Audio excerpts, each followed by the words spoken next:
Aline, como você está aqui, eu trago as frasezinhas Ótimo. motivacionais. Vou anotar essa já, fala. Então, a primeira é mais simples, mas eu deixei duas para o final. Em vez de trazer uma, eu trouxe duas, porque uma tem um pouquinho a ver com o momento que eu passei nos últimos dias aí. Bem, a primeira é para os nossos mestres, né? Poucas missões são mais nobres na vida do que a de repassar conhecimento aos outros. Seja qual for a área, os professores são aqueles que abrem as portas. Verdade. E eu trouxe essa reflexão porque dia 15, na última semana, foi o dia dos professores. Mas, Aline, você vai usar papel e caneta na hora do desafio, tá? Ok. Tá aqui já. Já tá pegando nota de tudo, né? É quando eu começar a botar ali, pessoal, é na segunda parte aqui do nosso podcast. Bem, trouxe primeiro a primeira parte da primeira parte. É um apanhado geral da parte macroeconômica do Brasil como um todo, né? Na última semana, eu vou prolongar isso que eu vou falar aqui agora, tá? Então, só vou trazer a informação rápida. Na última semana, o Banco Central divulgou o IBCBR de agosto, cujo valor foi de 0,20, ficando acima da expectativa do mercado, que era de estabilidade do índice. Aí depois eu explico o que é o Boletim Focus. Ok. O IFIX, que é o indicador dos fundos imobiliários, assim como você tem o Ibovespa, você tem o IFIX. O Ibovespa trata o indicador de todos, de uma cesta de ações na Bolsa de Valores. Sim. Ela junta todas isso daí, pega a Petrobras e subiu 1%, a Vale desceu 2%, então ficou na média 1%, alguma coisa assim. O IFIX faz a mesma coisa com fundos imobiliários. Sim. Então, assim, o IFIX ficou em 0,60 positivo, e o Ibovespa ficou em 0,39 positivo no período. Segundo as nossas avaliações, o segmento de melhor desempenho foi de varejo e escritórios, ambos com variação positiva de 1,45. Isso aqui é um alívio, né? Vou aproveitar aqui o ensejo, é um alívio para quem está investindo em fundos imobiliários, porque tem muita gente desesperada agora, Por quê? porque os fundos imobiliários estão caindo muito. E por que os fundos imobiliários estão caindo muito? Porque os juros de renda fixa, os juros da taxa Selic aumentaram. E aí é desproporcional. Quando a taxa básica de juros aumenta, há uma fuga de dinheiro. De recursos, fuga de né? dólar, né? Não é nem dólar. Não é só dólar, não? Não, porque aqui a gente está falando de real mesmo. Ah, tá. Se fosse lá do Brandão lá, a gente até estaria falando de dólar. Entendi. Então, por exemplo, você tem 100 mil investidos em fundo imobiliário. Fundo imobiliário não deixa de ser um ativo de risco. A variação diária ali Sim. do valor do papel, né, pode aumentar ou diminuir todos os dias, a depender da quantidade de compra e da quantidade de vendas. Então, se você tem 100 mil ali investido e está conseguindo um rendimento ali, quando muito, 0,5%, você vai correr para o fundo de renda fixa, um CDI da vida, um CDB da vida, que vai te dar próximo de 1% sem risco, praticamente com risco zero. O único risco é um calote do governo, um Collor da vida pegar o dinheiro, alguma coisa assim. É um Mas risco fora de isso, menor potencial, né? muito menor, baixíssimo risco. Enquanto um tem alto risco, outro tem baixo risco. Você ia falar alguma coisa, né? Não. Então, por isso, acaba que as pessoas, os investidores começam a tirar dinheiro dos fundos imobiliários e vai alocando em fundo de renda fixa. Isso é certo? Na prática, melhor dizendo, não é certo. Porque para quem acompanha fundos imobiliários, está acostumado a ver isso. A taxa básica de juros aumenta, sai. É porque para você investir em fundo imobiliário, você tem dois tipos de investidores. Aqueles que buscam a renda passiva e aqueles que buscam fazer dinheiro rápido, assim, comprar e vender. Sim. Esses que fazem isso, comprar e vender, talvez não estejam preocupados em deixar lá o dinheiro. Eles querem lucrar, né, o máximo possível em curto prazo. Então, você vê uma taxa Selic alta, você corre para um lugar que tenha mais segurança e sai dessa variação e conquista aquele percentual de juros maior. Agora, se você está focando em renda passiva, que é, por exemplo, o meu caso de investir, o que é renda passiva? O fundo imobiliário é você comprando imóvel. Só que alguém está administrando, igual uma imobiliária administra para você. É a mesma coisa que você ser sócio de uma imobiliária. E a imobiliária tem vários imóveis no nome dela ou que ela administra de outras pessoas. Uhum. E aí, essa administração que ela faz desses imóveis, seja dela ou de outras pessoas, dá um valor por mês, e esse valor por mês de aluguéis e serviços, ela divide com os sócios. Então é a mesma coisa, o fundo imobiliário é isso. São grandes empresas que administram imóveis gigantescos, galpões de logística, essas empresas de atacado, shopping centers, praticamente todos os shopping centers é um fundo imobiliário. Tá? Condomínios grandes, construções grandes. Então, então, o aluguel desses espaços, por exemplo, nesse caso aqui, o que teve uma avaliação melhor, foram os fundos que têm dentro do seu portfólio mais varejo, tipo supermercados, Pão de Açúcar, Extra, entre outros, e os escritórios corporativos. Tá? São aqueles prédios da Faria Lima e tudo mais, são os que teve a maior avaliação desse período, de 1,45%. Quando a gente tem uma avaliação de 1%, é o desejo de todo investidor. Então, dessa vez, o positivo aí está acima da expectativa. Está bem em cima da expectativa.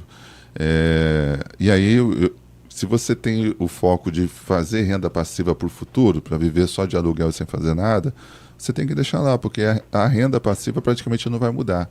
O que está caindo é o preço do papel. Então, cai porque tem pessoas saindo, o papel vai cair naturalmente, mas os ativos estão lá, continuam lá.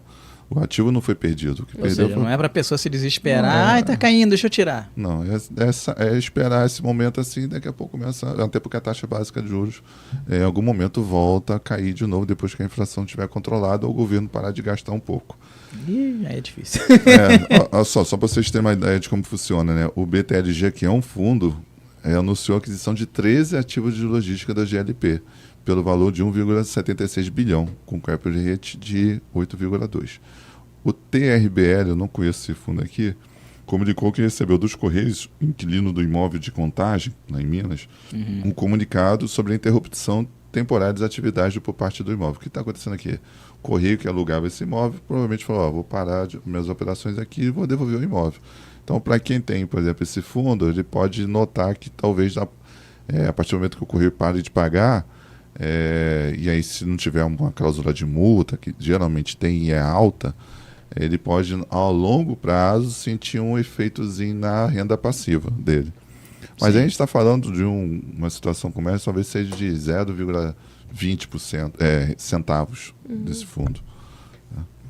Então, desmiuçando isso aqui. No Brasil, o Boletim Focus prevê um aumento da inflação e da taxa de juros, encarecendo empréstimos, mas melhorando o retorno da renda fixa, que a gente acabou de falar. O crescimento econômico acima do esperado beneficia ações de empresas exportadoras de commodities, como petróleo e minério de ferro. Por isso que a gente viu o Ibovespa tendo resultados positivos. No entanto, a proposta de estender o seguro-desemprego, vocês ficaram sabendo disso? Não. Eu até fui atrás disso, porque no dia da saída da notícia, eu ia até colocar aqui no nosso highlight, mas eu preferi abordar outro assunto, porque na verdade ainda é só um estudo do governo, né? O Lula convocou uma reunião com a Haddad e com aquela outra mulher. A Simone Tebet. Simone Tebet. E para tentar encontrar uma solução e fechar as contas no 0 a 0. Sendo que, e aí criaria alguns novos impostos, tiraria algumas coisas e tal, só que aí foi colocado em pauta essa questão de estender o seguro-desemprego para quem ganha mais de 2 salários, ou seja, aumentar o tempo que essa pessoa continua recebendo seguro-desemprego. Só vai aumentar gasto público. Estima-se cerca de 15 bilhões de reais. Meu Deus. A gente está falando assim, o draft do governo como um todo seria acima de 45 bilhões, olha o peso que isso significa. Aí você vê como é que é a contradição, né? Se a taxa de pessoas empregadas está alta, para que você está preocupado em aumentar o valor do seguro-desemprego? Qual é a preocupação que tem? O que eles estão vislumbrando lá na frente, né? Não faz sentido. Você está forçando as pessoas a ficarem fora do mercado de trabalho e piorar a situação, né, para o empregador. O governo vai pagar, vai ficar difícil para o empregador e não vai gerar imposto. Sem comentários. Para esse governo. Então, Aline, tá vendo porque estava difícil essa semana montar os Tá difícil. Você vai chegar de novo no final do Heart. Ai, Vitor, só notícia ruim. A história do prejuízo da Petrobras também ainda não desceu, né? Não engoliu, né? Não. Vamos ver agora. Então, 7 de novembro vai ser o resultado do terceiro trimestre. Então, era uma outra informação também que eu ia trazer, acho que não sei se eu coloquei ou não. Mas junto com isso, uma das formas que o governo está tentando fazer para poder equilibrar essas contas é tirar a obrigação tirar as empresas públicas de dentro do governo. Como assim? Essa é uma das soluções que ele está tentando encontrar. Como tirar? Porque se é uma empresa pública, imagina, por exemplo, que na sua cidade lá, quem faz quem distribui energia elétrica é uma empresa do governo. Se ela é deficitária, se ela não gera dinheiro, gera prejuízo, quem tem que bancar esse prejuízo é o governo. É o próprio governo. O que ele está querendo fazer? A empresa está fora do governo. Não tem que entrar no meu orçamento. Tá. Chega a ser engraçado, né? Mas essa proposta está em pauta. Aí, se for aprovado, ele, numa canetada, ele diz: essa empresa não é minha, não. Tá? E deixa do lado de fora. E se eu tiver que bancar o prejuízo, vou bancar de outra forma, não saindo do meu orçamento. Rapaz. É essa a proposta. Mas aí fica descoerente quando fala de aumentar o seguro-desemprego. Bem, ainda com relação ao Boletim Focus, os preços dos produtos e serviços devem subir mais em 2024 devido ao aumento das commodities e da forte demanda. A economia deve crescer mais que o previsto por causa do aumento dos investimentos, da recuperação pós-pandemia e das exportações fortes. Isso pode tornar os empréstimos e o financiamento mais caro com a alta da taxa de juros. O Ibovespa, o índice da Bolsa de Valores brasileira, subiu porque os preços das commodities, como petróleo e minério de ferro, aumentaram. Isso é bom para as empresas brasileiras que exportam esse produto, pois elas ganham mais e suas ações valorizam. E aí, como falando do seguro-desemprego, né, os impactos, a proposta de estender o seguro-desemprego para quem ganha mais de 2 salários mínimos custaria caro ao governo, cerca de 15 bilhões de reais. Esse gasto pode afetar o orçamento público, deixando menos dinheiro para outras áreas importantes como a saúde e a educação. Agora vem a pergunta, né? O que isso muda para as pessoas que estão assistindo a gente? Investidor, qualquer pessoa. Para os investidores, qualquer pessoa, a alta da inflação e dos juros pode encarecer empréstimos, mas também aumentar o retorno da renda fixa. Como a gente falou, né? Tira de um lugar e joga na renda fixa porque está aumentando os juros da renda fixa. Pois novos títulos oferecem taxas de retorno mais altas. O crescimento econômico acima do esperado favorece ações das empresas exportadoras de commodities, como petróleo e minério de ferro. No entanto, a extensão do seguro-desemprego pode levar aos gastos públicos, gerando preocupações fiscais e afetando a confiança de investidores, principalmente os investidores externos, como eu já falei antes aí para vocês. Bem, eu vou começar falando das notícias da semana, né? Eu até botei segunda-feira aqui, né, na nossa colinha, mas é terça-feira, né? Não, beleza, começando por terça-feira, dia 15/10, Dia dos Professores. Muito bom. Parabéns a todos os professores, viu? Nossos mestres do nosso país, né? Eu já dei muita aula. Eu comecei a minha carreira, praticamente comecei dando aula, né? Eu comecei dando aula com 12 anos no cursinho de informática e dei aula até praticamente o final, até ano passado ainda dava aula. Agora eu dei uma paradinha, porque eu cheguei a uma época que eu dava aula todo final de semana em algum lugar do país. Tinha hora que eu não sabia nem para onde eu estava indo e o que eu tinha que fazer. E qual aula que eu tinha que dar, porque eu dava várias matérias, tinha que ir me preparando no caminho. Você gosta de lecionar? Gosto muito também muito gosto de passar. Isso vai ser até um teminha aqui, vai ter uma notícia sobre uma nova faculdade que eu era todo enjoado. Chega um momento que eu fiquei estrela, né? Eu tô meio assim, quando eu sou bom no negócio, eu viro estrela no negócio. Você é uma pessoa muito humilde, né? Não, eu fico estrela. Eu tinha faculdade que me obrigava a dar prova, eu não ia para essa faculdade, eu não aceitava. Eu não gostava de dar prova. Eu tinha meu próprio método. O meu método era, todo mundo começava com 10. No primeiro dia de aula, tá todo mundo com 10 aqui. Que bate, tinha uns pessoal que ria e tal, que achava que ia ficar nisso daí. Aí eu falava, agora, tudo que vocês fizerem daqui pra frente vai ser usado contra vocês. Aí, ou seja, se você não participa, não interage, não faz as atividades, chega atrasado, sai cedo, falta, tá perdendo ponto. Meritocracia, né? Eu levei uns 3 anos para dar meu primeiro 10. Eu lembro até hoje do primeiro aluno. Rapaz. O primeiro aluno foi em Aracaju e o sobrenome dele era Calado. Eu gravei isso daí porque a gente chamava de Calado, que é o sobrenome dele, e ele não parava, ele me perguntou, como ele sabia que tinha que manter os 10, tudo que eu falava ele perguntava, eu tirava dúvida e tal. Aí eu falei, cara, não tem como não dar um 10 para esse cara. Eu acho que eu dei uns 4 ou 5 10 na minha vida. E olha que eu já tive turmas de 200, 250 alunos. Hein? Ainda bem que eu não fui sua aluna. Mas, na verdade, a maioria passava, mas não passava com 10. A maioria passava. Mas isso depois eles me agradeciam e entendiam o que eu fazia, porque eu queria que eles saíssem aprendendo. Claro. Entendeu? E prova não prova nada. Você pode colar uma boa parte. Sim. Apesar de eu ter todo o conhecimento de cola, mesmo assim está cada vez mais moderna a forma de colar.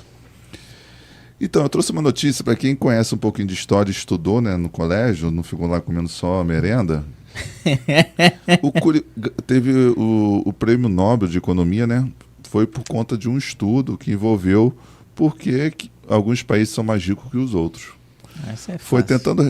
Então, o curioso é que teve Prêmio Nobel para responder essa pergunta, e quem estudou minimamente história em qualquer lugar sabe qual é o principal motivo, que foi o que eles ganharam o Prêmio Nobel. Mas vamos ler a notícia. Vai lá, segue lá. Foi tentando responder essa pergunta que 3 americanos ganharam o Prêmio Nobel de Economia. O dado que deu pontapé inicial para o estudo foi: os 20% dos países mais abastados são 30 vezes mais ricos que os 20% mais pobres. No geral, é o seguinte: eles perceberam que no longo prazo, nações colonizadas tiveram grandes consequências vindas de regras que organizaram sua sociedade enquanto não eram países livres. Ao olhar para os outros fatores, que vão além do clima, cultura ou localização, os vencedores do Nobel romperam com a ideia de que os colonizadores ficaram ricos e os colonizados estão fadados à pobreza. Isso porque, na visão deles, o que importa mesmo são as instituições.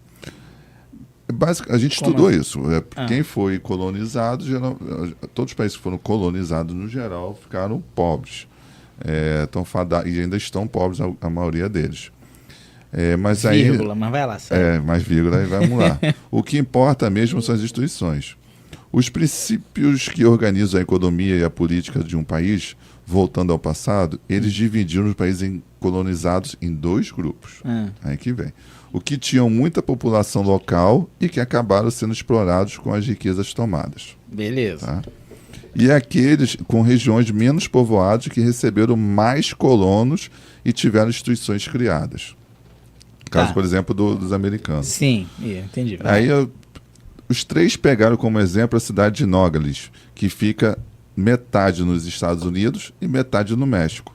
Enquanto o lado americano é mais rico e com mais direitos, a parte mexicana sofre com crime, corrupção e pobreza. Bem, ao ganhar o maior prêmio de economia mundial, o estudo mostrou que o que realmente importa para um país prosperar é o sistema que garanta a democracia e a liberdade econômica. A resposta que eu daria, antes de você ler a notícia aí, é o seguinte: os países que foram colonizados por colônia de povoação, que foi o caso dos Estados Unidos, exato. Né? Prosperaram. Eles prosperaram. Agora, os colonizadores que vieram só para explorar, igual o Brasil, só levando para o Brasil, levando ouro, levando tudo lá para Portugal. Qualquer criancinha de... Qualquer criança de 6, 7 anos sabe. Aí o cara ganha um prêmio Nobel por responder o óbvio. Tinha que dar o prêmio Nobel para todo mundo da população. Talvez não é essa a história que eles contam fora daqui. Essa é a história que a gente aprendeu, né? Pois é, muito bem colocado ali, porque isso também me questionou. Será que lá fora, como eles vivem num mundo totalmente diferente do nosso, eles nem percebam isso? Estão contando e a gente aqui, história. a gente fica tentando encontrar a solução para os nossos problemas e por isso a gente percebe isso. Pode ser. Porque, inclusive, lá fora eu conto a história, por exemplo, que a Amazônia não pertence ao Brasil, que a Amazônia é um território neutro. Exatamente. Então, são coisas desse tipo também. Então, pode realmente ser algo desse tipo, mas, assim, para você dar um Nobel, tem que ter um estudo enorme para chegar ao Nobel. Aprofundar nessa matéria aí, né? Que a gente também não sabe, né? Enfim. E assim, outras características que fizeram, por exemplo, os Estados Unidos, outros países de povoamento, a Austrália um pouco também, prosperar, porque eles foram para lá para morar, eles foram para lá para criar uma vida, não para explorar. E assim, os Estados Unidos é um caso em particular que eu gosto de usar como referência, é que eles tiveram, por exemplo...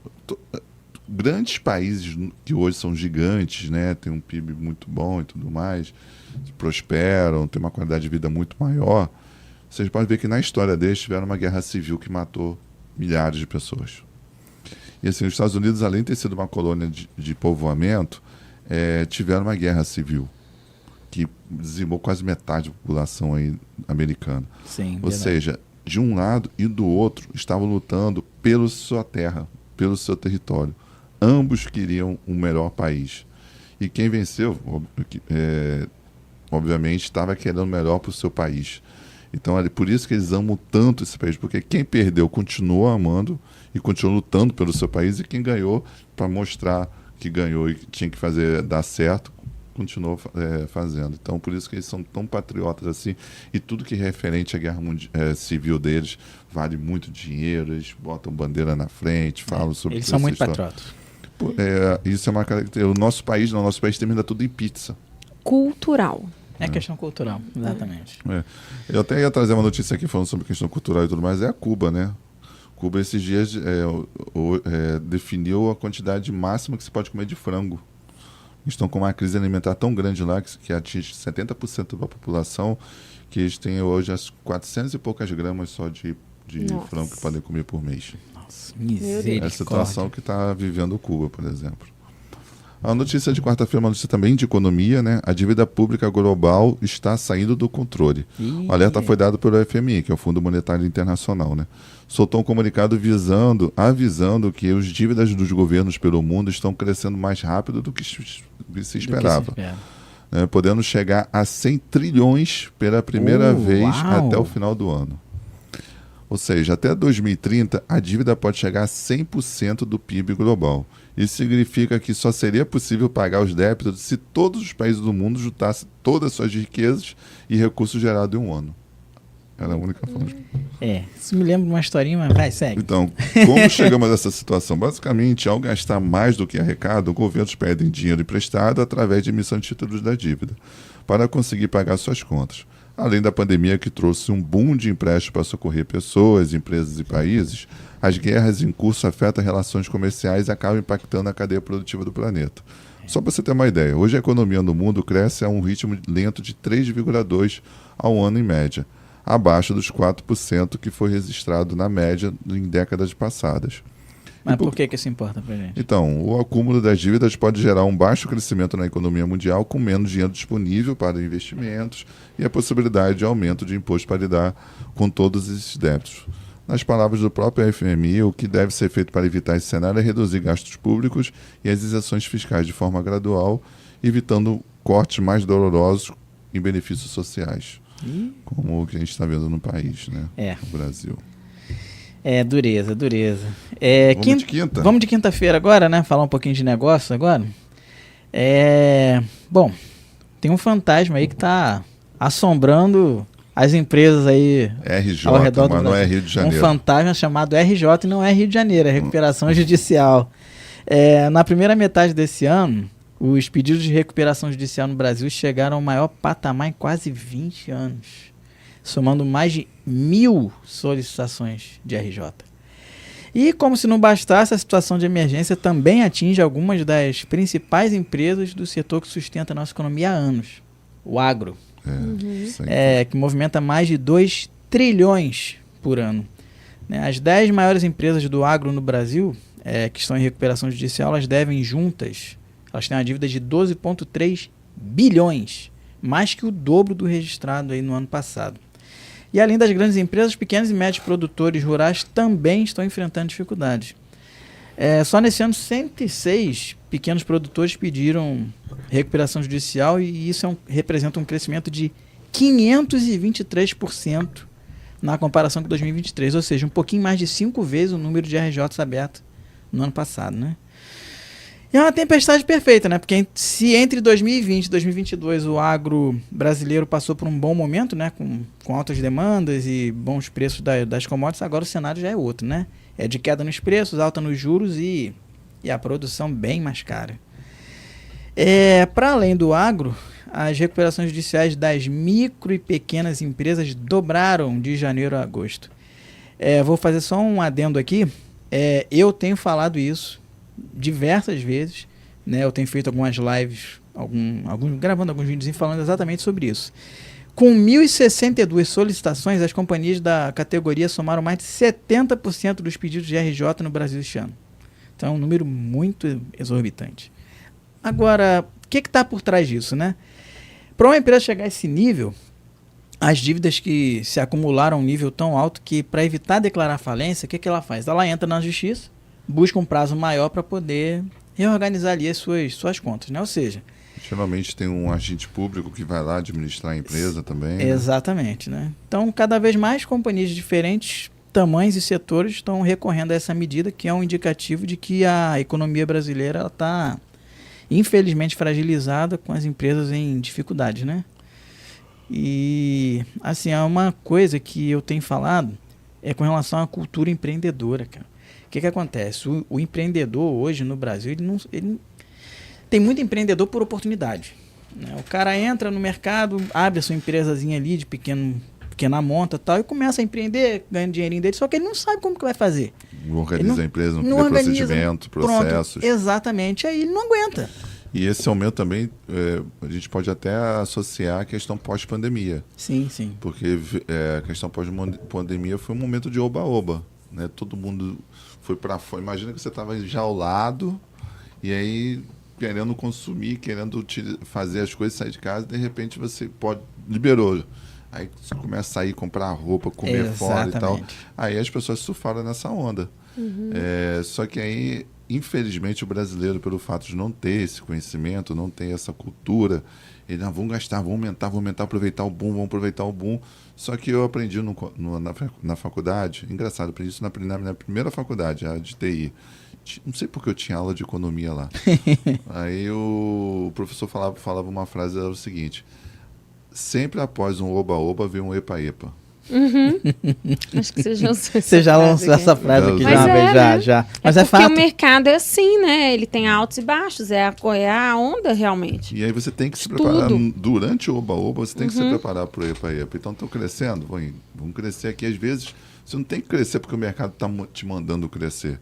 Você tem que segurar a sua onda, crescer até onde você pode. Eu vou até falar um pouco sobre isso aqui. Crescer até onde de fato você pode crescer, porque você vai chegar no momento de contingência.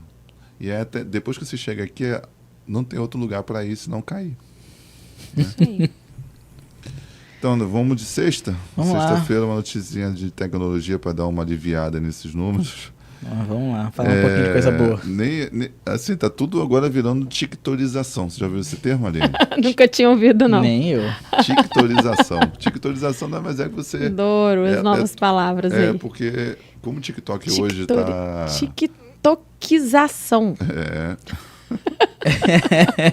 TikTokização. Eu trouxe a notícia porque eu acho interessante, porque a gente tem que, de um jeito ou de outro, apesar da gente falar tanto sobre a geração Z, a gente tem que aprender a falar com a geração Z, né?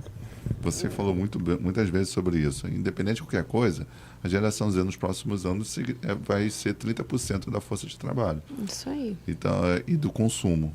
Então, assim, para você vender para a geração Z, você tem que saber falar com ela. Exato. E a geração Z hoje está acostumada a ver isso, desse jeito. Passar para cima. Conteúdos rápidos. E passar para cima. Então, fazendo uma analogia, né, ao Superman, e o Superman agora vai voar na vertical. A DC Comics fez um acordo com a plataforma Global Comics para publicar vários dos seus quadrinhos em formato adaptado para parecer que você está rolando o For You do TikTok. Interessante, ó. A ideia é transformar a leitura em algo mais parecido com o que os leitores já estão acostumados a fazer nos feeds das redes sociais, arrastando o dedo para cima e vendo o conteúdo assim. Bem legal, cara. E essa notícia é interessante porque é óbvio que os quadrinhos não se vendem mais como vendem antes, e é uma forma de você continuar vendendo seus quadrinhos. A ideia é que custe cerca de $8 cada, e o aplicativo que eles vão lançar já terão mais de 400 quadrinhos já adaptados a essa TikTokização aí. Interessante. Agora, o que está por trás disso aí? Tem alguma coisa por trás? Bem, de compras na Amazon até currículos no LinkedIn, a TikTokização de quase tudo mostra que o formato do app de vídeos curtos é atualmente o jeito mais eficaz de entregar conteúdo. Pense que as pessoas que nasceram entre 97, como eu falei, né, 97 e 2010, a Jay-Z, vão representar quase 30% do mercado, não só de trabalho, mas de consumo como um todo, até o ano que vem. Logo, os negócios que não se adaptarem a como eles consomem conteúdo, correm grande risco de comer poeira. Ou seja, ou se adequa ou... Bem, o curioso, né, que no falta indicativo que as indústrias de HQ, são os quadrinhos, precisava mudar. Uma empresa, olha que interessante, uma empresa sul-coreana que lançou o formato de quadrinhos na vertical, abriu capital nos Estados Unidos em junho e foi avaliada em 2,77 bilhões de dólares. Mais da metade das lojas de quadrinhos tiveram queda de receita em comparação com pré-pandemia no ano passado. E as vendas de quadrinhos já caíram 7% nos Estados Unidos em relação a 2022, movimentando apenas 1,8 bilhão de dólares. Vou trazer agora, gente, uma notícia da economia brasileira, né? Vitor falou aqui de Cuba, dessa questão da alimentação, né, da restrição.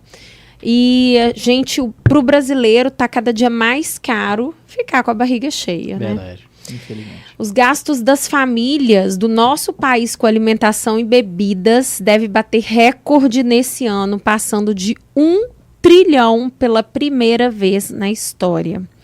O valor representa quase 10% na comparação com o ano passado, um aumento de 10%, né? E inclui tudo que é comprado para comer ou beber, seja dentro ou fora de casa. O fato é que os brasileiros estão gastando mais com alimentação e isso já é um reflexo da alta do preço da comida, que cresce mais rápido do que a inflação e a remuneração básica da população.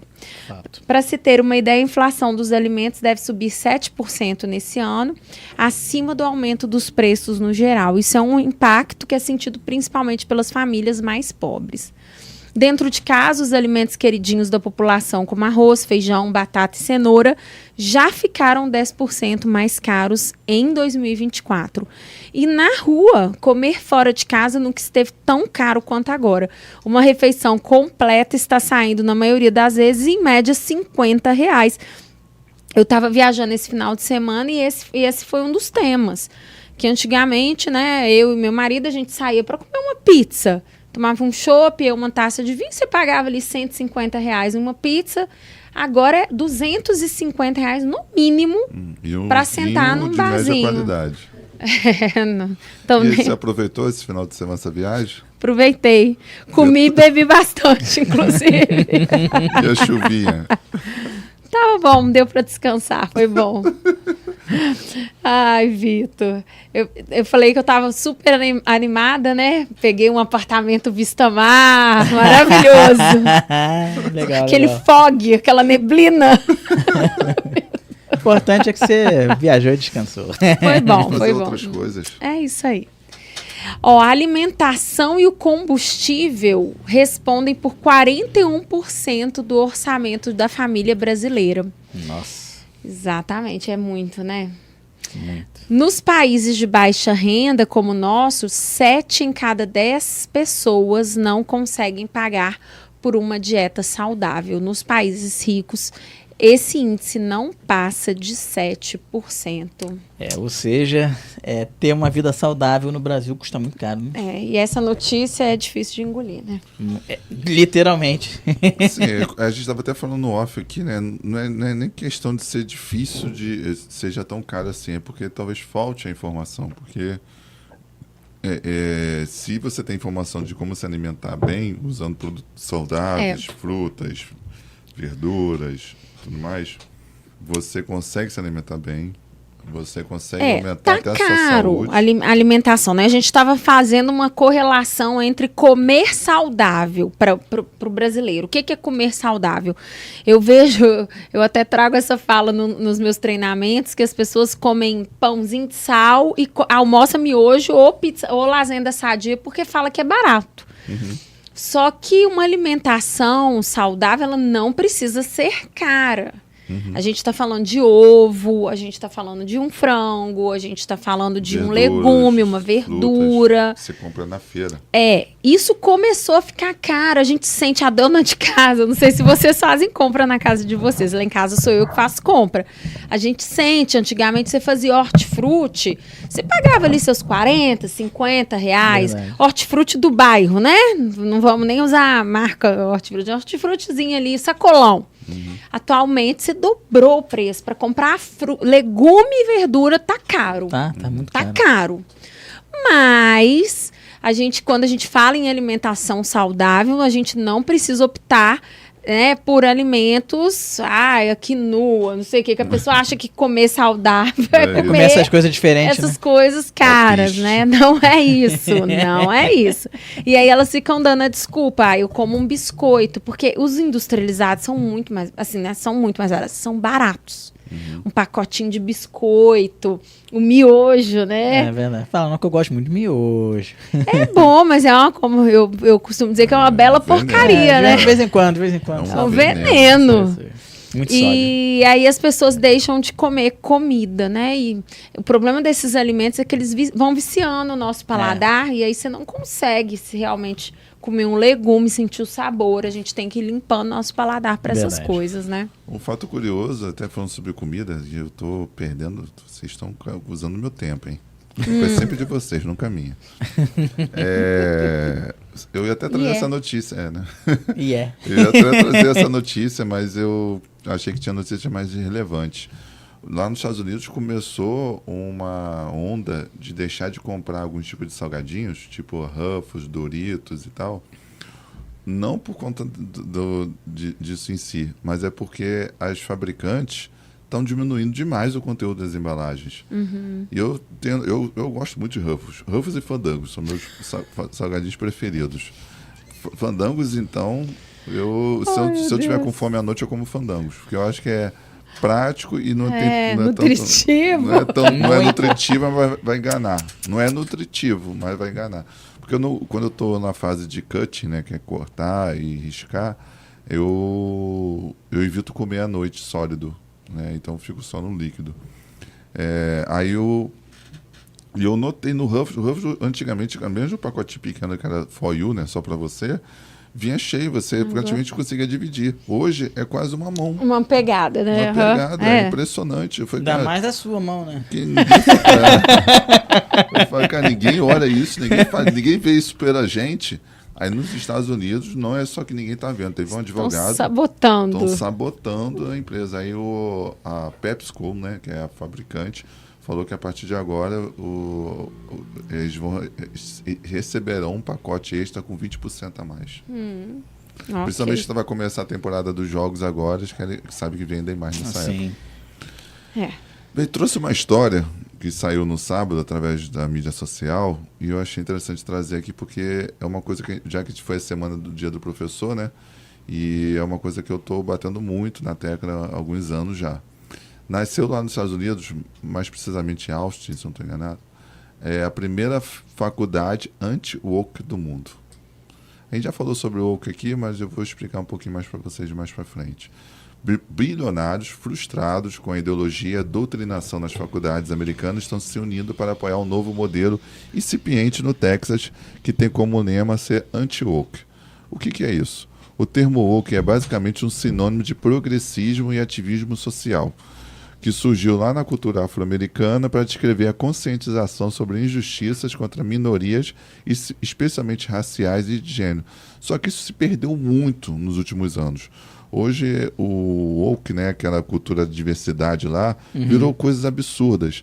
E aí, praticamente, tudo que já aconteceu no mundo de história, eles jogam tudo pro lixo e o que vale é o que hoje eles pensam que deve ser. Vale só a história deles. Da história deles de hoje. Entendeu?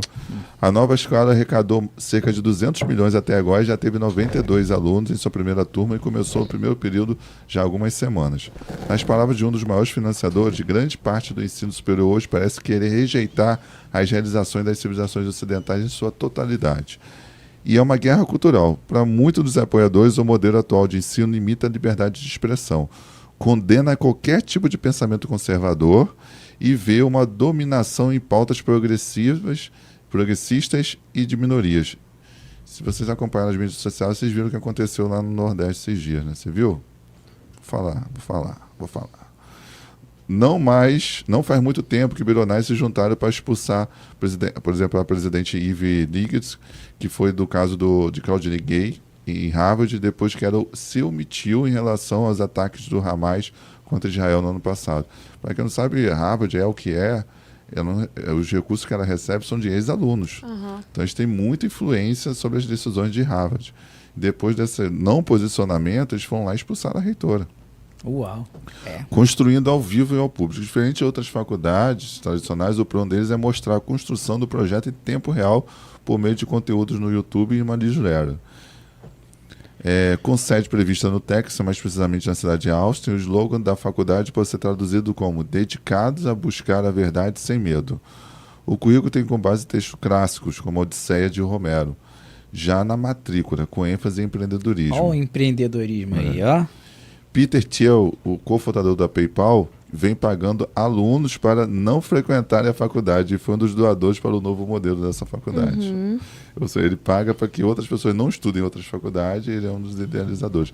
O próprio Elon Musk, ele criou sua própria faculdade, né? Na época, já tem hoje, os alunos dele estudam no sistema de ensino que ele criou, os filhos dele, né?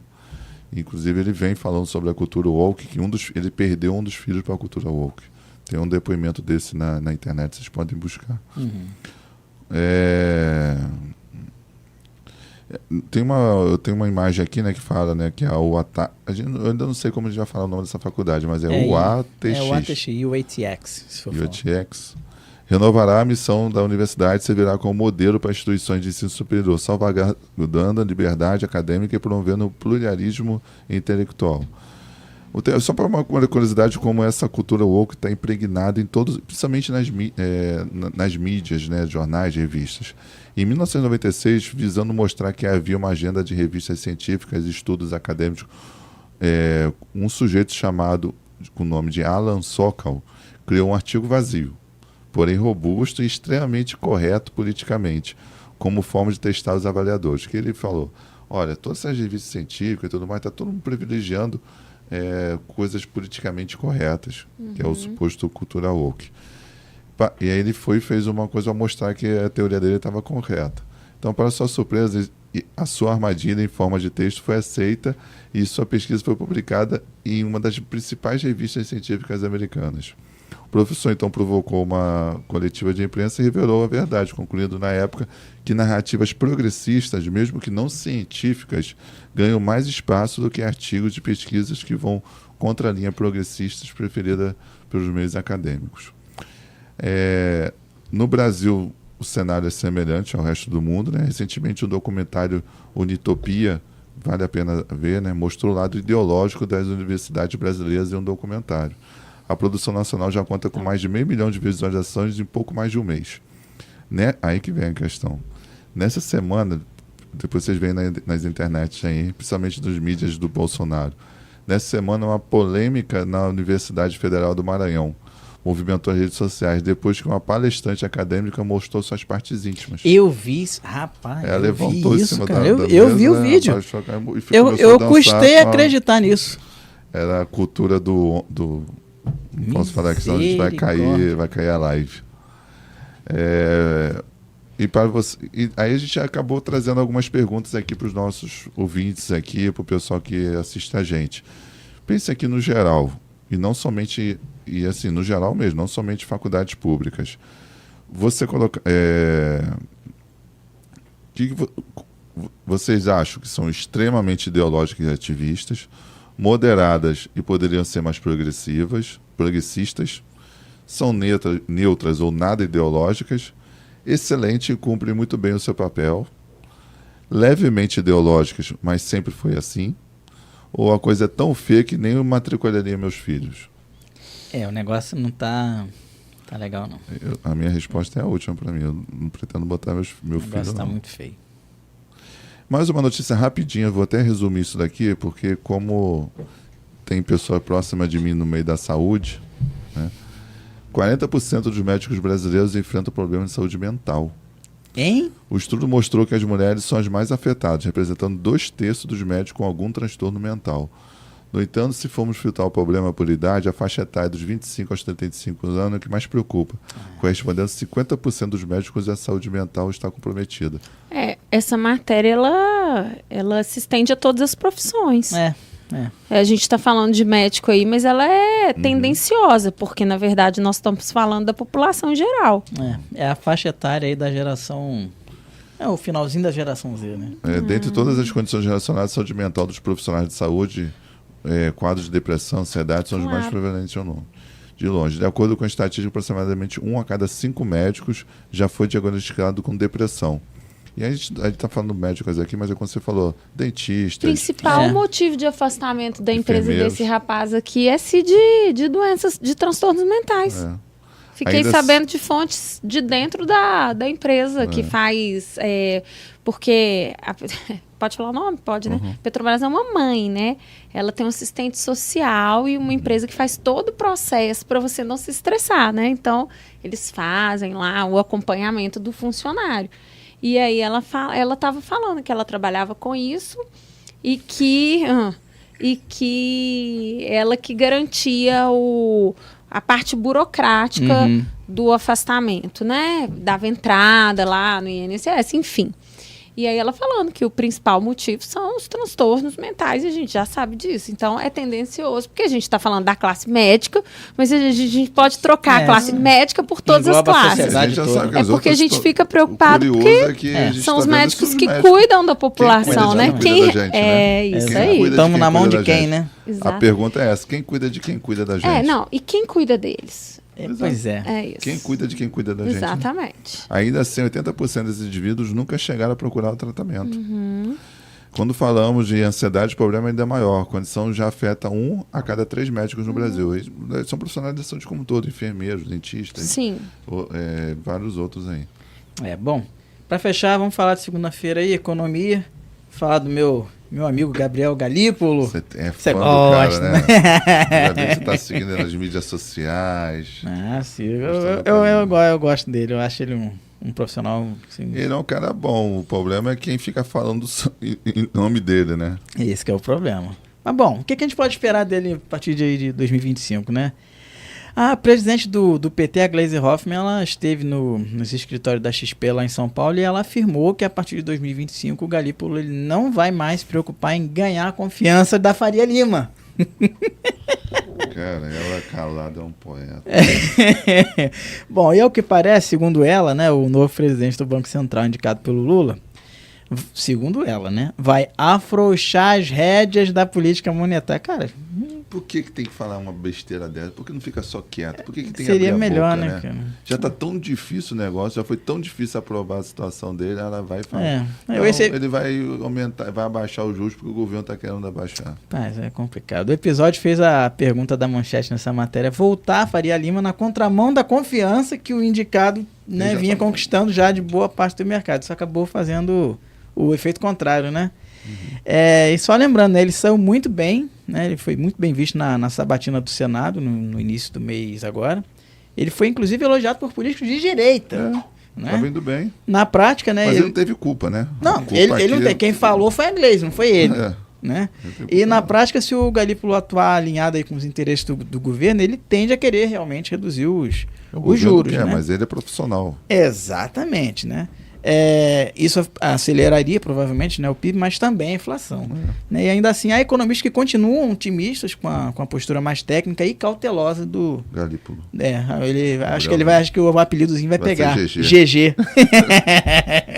Bem, hoje a gente tem aí o segundo maior juro real do mundo, né, que é a taxa de juros menos a inflação. A gente só perde para a Rússia. Você sabe então que a taxa de juros real, isso aí, a taxa real nada mais é que o desconto da inflação com a taxa básica de juros.